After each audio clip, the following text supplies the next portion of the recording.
Bonjour, bonjour. Il y a quelques semaines de cela, j'ai plié un classique en plus qui, malgré une qualité totalement indiscutable, manquait cruellement d'autres genres. L'objectif est donc de poursuivre ça avec un épisode 2, et vous y êtes actuellement. J'ai omis énormément de genres, et si vous voulez mon avis, les plus intéressants selon moi. Pour les retardataires, l'épisode 1 s'affiche juste là, attention, 3, 2, 1, hop là, trop fort YouTube. On avait parlé de la trap, de la G-funk, la pop rap, le jazz rap et tant d'autres, mais j'ai vu vos commentaires, j'ai vu ce qu'il ne fallait pas oublier, alors commençons sans plus tarder avec le premier genre.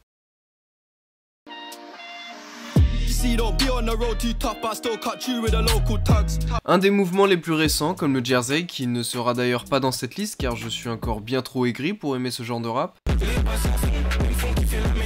La drill, tout le monde connaît, c'est le mouvement qui a ravagé le cerveau de tous les rappeurs à partir de 2020. Mais alors des bons albums de drill, là faut creuser. Parce que soit il n'y a pas plus de 2-3 sons de drill par album, soit un album entier de drill, ça casse la tête. Alors les premiers bons albums qui me viennent à l'esprit, c'est par exemple le très bon Wild West de Central Cee, un album avec une cover bien gaze, contrairement à 23, son album suivant qui a une cover cool, mais le projet est nul. En gros ces deux projets c'est le yin et le yang. Je peux évidemment citer les projets de Pop Smoke qui ont ravagé TikTok et qui ont popularisé au monde le mouvement. Mais vous savez quoi? Moi j'ai pas peur de dire que le meilleur album de drill de l'histoire, c'est LMF de Frisk Orleans. Oui, enfin un français. Alors même si le projet n'est pas à 100% drill, une bonne partie exploite ce genre et pour le coup à la perfection sans que ce soit redondant à l'écoute. LMF est un excellent projet qui est pour moi le meilleur album de l'histoire, enfin toute petite histoire là pour le coup, de la drill.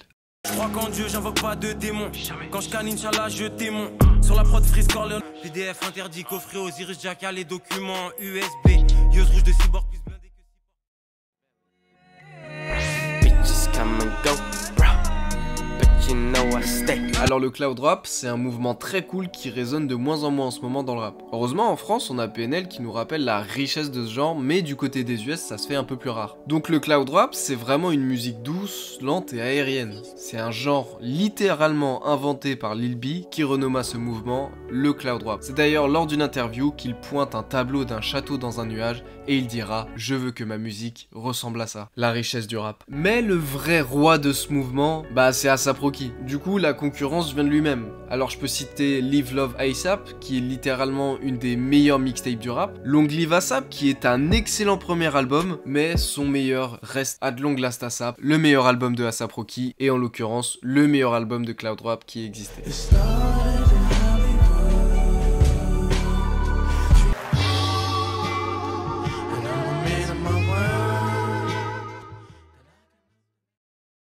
I got 99 problems, but a bitch ain't one. I got the rap patrol on the patrol. Bon, j'aime pas trop ce terme non plus parce que c'est plus un mouvement qu'un genre de rap. Mais bon, en soi, il n'y a pas 1 million de choix possibles. Le premier qui peut venir à l'esprit, c'est évidemment All Eyes on Me de Tupac. Le double album à 27 titres, sans le moindre skip, histoire de bien se rendre compte de la qualité de l'album. Au niveau de la East Coast, faut évidemment citer Jay-Z avec le très bon Reasonable Doubt, un excellent album de Jay-Z qui sera pourtant que le 3e meilleur de sa discographie. Faisons un petit crochet en France pour parler de Westside de Booba, le meilleur album gangsta rap de France.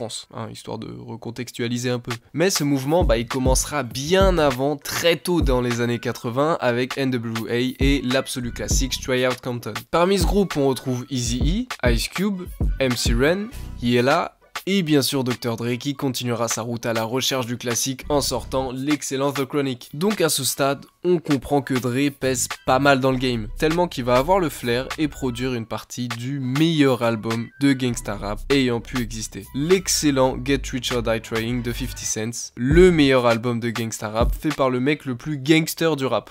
Parfois les choses, elles sont juste bien faites.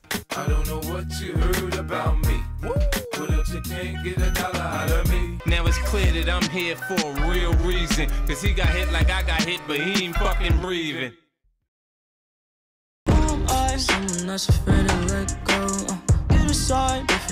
Alors c'est extrêmement dur de pas faire de la merde dans les mots rap, du moins sans faire du ridicule, parce qu'il y en a eu des albums de chialeuses. Ce genre a quand même donné naissance à quelques catastrophes. Surtout ce mouvement a été associé au mumble rap, qui est littéralement la pire ère de l'histoire du rap. Là je pèse mes mots. Et pour ceux qui savent pas, en gros le mumble rap, c'est ça.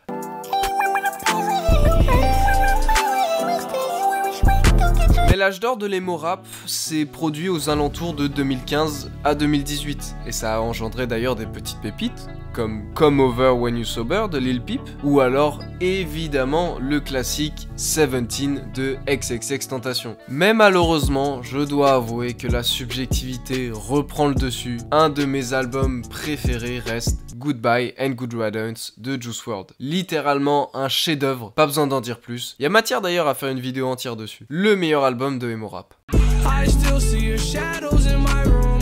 Can't take back the love that I gave you.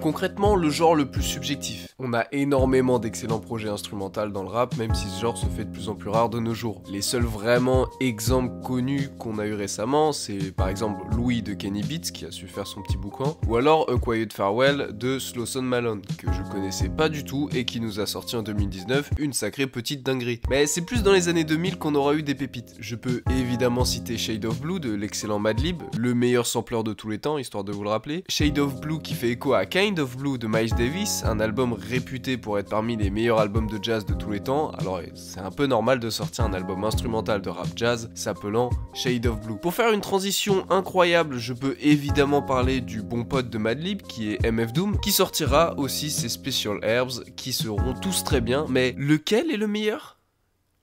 Aucune idée. Là, pour le coup, je peux pas aider. Alors, pour voir quel est le meilleur album de hip-hop instrumental, c'est difficile d'être objectif. Beaucoup citent Introducing de DJ Shadow comme étant le meilleur album de rap instrumental, mais je pencherai plus pour ma part de Donuts de Jay Dilla, qui est pour moi le meilleur album instrumental du rap, et de loin. Mes arguments ? La subjectivité. Ouais, j'ai pas trouvé mieux.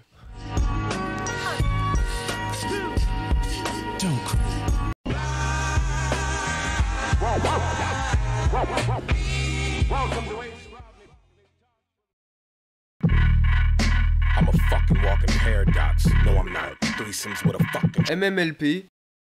Bon, là pour le coup, il y a vraiment zéro concurrence. Pour ceux qui savent pas, l'horrorcore, bah c'est ça.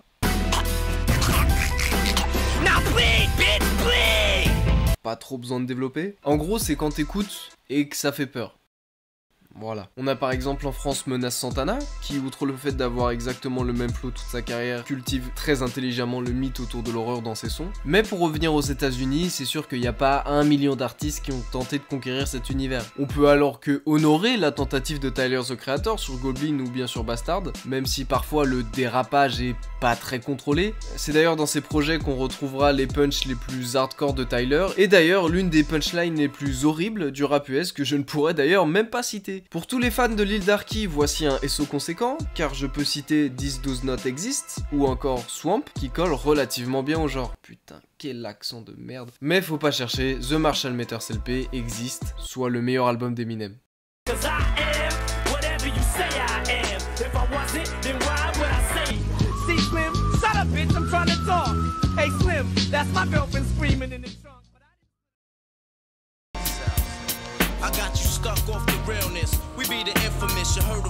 Oh là là, les problèmes. Bon, là on s'attaque au plus grand mouvement de l'histoire du rap. La boom bap est ce qui est à l'origine du rap. C'est également le genre le plus persistant, hein, quand on voit qu'à nos jours il existe toujours de très bons projets 100% boom bap. Mais évidemment qu'il faut se tourner vers les années 90 pour savoir quel est le meilleur album de boom bap, ou directement quel est le meilleur album de rap tout court en fait. Pour le prime de la boom bap, bah il faut plus se tourner vers New York. C'est là où apparaîtront les plus grands rappeurs de l'histoire qui sortiront chacun leur classique. Niveau groupe, on retrouve Mobb Deep avec leur très bon Hell on Earth, ou le classique absolu The Infamous qui contiendra Shook Ones, qui est l'un des meilleurs rappeurs au monde, hein, tout simplement. On peut se tourner vers le Wu-Tang avec le légendaire 36 Chambers et l'excellent Cream, Casual Everything Around Me, qui se retrouve ici. Pour faire quelques pas en arrière, je peux évidemment parler de Public Enemy avec It Take a Nation of Millions to Hold Us Back. Parler de rap sans parler de Nas serait un affront, alors je suis obligé de citer les légendaires Illmatic ou It Was Written, mais pour moi le meilleur album de boom bap fait pas partie de cette liste. Pour être sincère, j'ai un peu l'impression de tourner autour du pot, hein. Je fais que citer des évidences, alors venons-en en fait. Le meilleur album de boom bap selon moi, et peut-être le meilleur album de rap de tous les temps tout court, c'est Ready to Die de The Notorious Big. Évidemment que c'était le choix le plus dur à faire depuis le début de cette série, mais comment ne pas parler de Biggie quand on parle de rap? Ready to to Die contient beaucoup trop de classiques pour les citer car il n'existe aucun skip sur cet album à part peut-être l'interlude que je me ferais un plaisir de pas mettre l'extrait. Mention spéciale à Who Shot Ya qui est sûrement le meilleur son de Biggie, qui a une histoire très cool que j'aurais un plaisir de raconter à l'avenir. Donc Ready to Die, son premier album et malheureusement son dernier de son vivant. On retrouvera malgré ça à titre posthume l'excellent Life After Death, mais je dois avouer que je préfère quand même de loin Ready to Die. To all the ladies in the place with style and grace, allow me to lace these lyrical douches. It was all a dream. I used to read Word Up magazine, Salt and Pepper and Heavy D up in the limousine.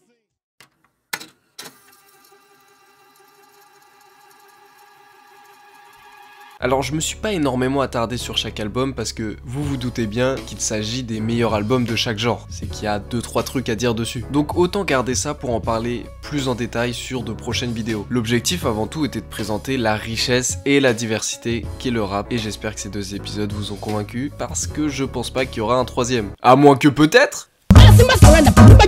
Voilà, merci à vous.